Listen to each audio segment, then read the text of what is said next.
حضرت جنید بغدادی دجلہ کے کنارے جا نکلے اور آپ کے شاگرد بھی تھے آپ کے ساتھ، تو وہاں بہلول ملے۔ بہلول ایک مجذوب تھے، تو کہا کہ چلیے ان سے ذرا بات کرتے ہیں۔ تو شاگردوں نے کہا یہ تو ایک دیوانہ شخص ہے اور آپ اس سے کیا ملیں گے؟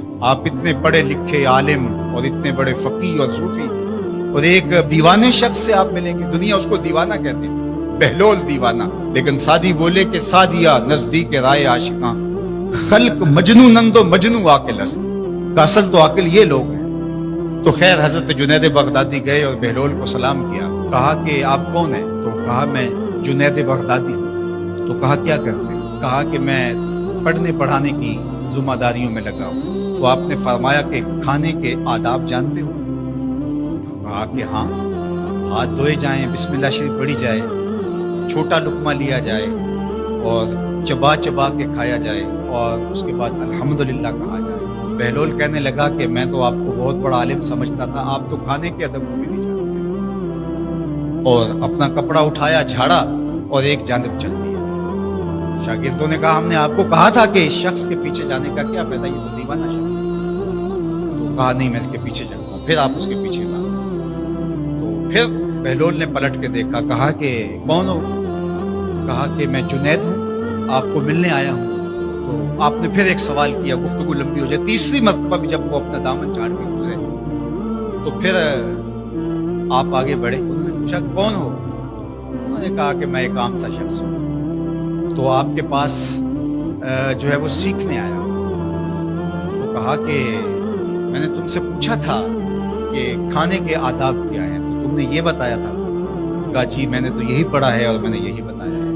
تو کہا کھانے کا سب سے پہلا ادب یہ ہے کہ لقمہ حلال کا ہو، باقی لقمے چھوٹے چھوٹے توڑ کے کھائے یا چبا چبا کے کھائے یا جو ہے وہ پانی پہلے پیے یا بعد میں پیے، کہا یہ باتیں بات کی ہے۔ سب سے پہلا ادب کھانے کا یہ ہے کہ لقمہ طیب ہو، لقمہ طاہر، لقمہ پاکیزہ ہو۔ اللہ اکبر۔ تو ہمارے رب نے ہمیں پاکیزہ رزق کھانے کی تلقین فرمائی ہے۔ تو اللہ کے محبوب علیہ السلام نے اس شخص کا ذکر کیا جو لمبا سفر کر کے آیا اور وہ کعبۃ اللہ کے سامنے کھڑا، وہ اللہ تعالیٰ جل شانہ کو پکارتا ہے اور کیا کہتا ہے؟ یا رب یا رب۔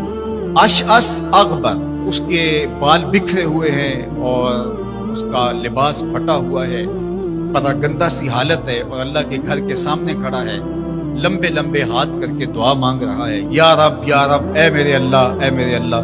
لیکن فرمایا وَمَطْعَمُهُ حَرَامٌ وَمَشْرَبُهُ حَرَامٌ وَمَلْبَسُهُ حَرَامٌ وَغُذِّيَ بِالْحَرَامِ فَأَنَّىٰ يُسْتَجَابُ لِذَٰلِكَ۔ فرمایا کہ اس نے جو کھایا ہے وہ حرام کا ہے، اس نے جو پیا ہے وہ حرام کا ہے، اس نے جو لباس پہنا ہے وہ حرام کا ہے۔ فرمایا اس کو جو غذا دی گئی ہے وہ غذا حرام کے مال سے اسے حاصل ہوئی تھی۔ فرمایا فَأَنَّىٰ يُسْتَجَابُ لِذَٰلِكَ۔ فرمایا مجھے بتاؤ کہ اس کی دعائیں کیسے قبول ہوں۔ وہ کعبۃ اللہ کے پردے کو تھام کے کھڑا ہے، ملتزم سے لپٹ کے رو رہا ہے، وہ حتیم میں کھڑا ہے، وہ کعبہ کے اندر بھی چلا گیا، کعبہ کی چھت پہ سقف بیت اللہ پہ بھی کھڑا ہے، مطاف میں کھڑا ہے، وہ حجر اسود کے ساتھ لپٹ کے دعائیں مانگ رہا ہے، مقام ابراہیم کے پاس کھڑا ہو کے دعائیں مانگ رہا ہے۔ یمد یدہ، اس کے ہاتھ لمبے لمبے ہیں، یا رب کے کلمات اس کی زبان پہ ہیں، اور اشعث اغبر، غبار آلودہ بکھرے ہوئے اس کے بال ہیں، اور حالت پراگندہ ہے کہ کسی کو گزرتے ہوئے بھی ترس آ جائے، اور اللہ کے گھر میں کھڑا ہے تو وہ کیوں نہیں معاف کرے گا؟ لیکن فرمایا مطعمہ حرام ومشربہ حرام وملبسہ حرام وغذی بالحرام، اس کا کھانا پینا لباس اور غذا حرام کی تھی۔ فأنیٰ یستجاب لذالک، اس کی دعائیں کیسے قبول ہوں گی؟ بلکہ علماء نے لکھا کہ جو شخص حرام کمائی کھاتا ہے اس کی اپنی دعائیں تو قبول نہیں ہوتی، نیک لوگوں کی دعاؤں سے بھی اس کا حصہ نکال دیا جاتا ہے۔ جب اللہ کے بندے اولیاء کاملین دعائیں مانگتے ہیں اور وہ پوری امت کے لیے، پوری قوم کے لیے مانگ رہے ہوتے ہیں، لیکن اس شخص کا حصہ نکال دیا جاتا ہے جس کا رزق پاکیزہ نہیں ہے۔ اس لیے رزق کی پاکیزگی یہ بہت اہم ہے۔ رومی علیہ الرحمہ فرماتے ہیں کہ اگر تمہارا رزق پاک ہوگا، تمہارا رزق ستھرا ہوگا، تمہارے سینے میں معرفت کا نور پیدا ہوگا، اور اگر تمہارے سینے میں غل، غش اور حسد، بغض، کینہ اور نفرتیں پیدا ہو رہی ہیں تو پھر تم غور کرو کہ تمہارے رزق میں کوئی مسئلہ ہے۔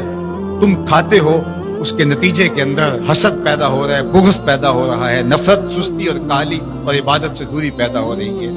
جو رزق حلال ہے وہ عبادت کے لیے تقویت پیدا کرتا ہے, وہ تمہیں سچائی کی زندگی گزارنے کی طرف راغب کرتا ہے. تو اہم ترین چیز جو ہے وہ رزق کی پاکیزگی ہے.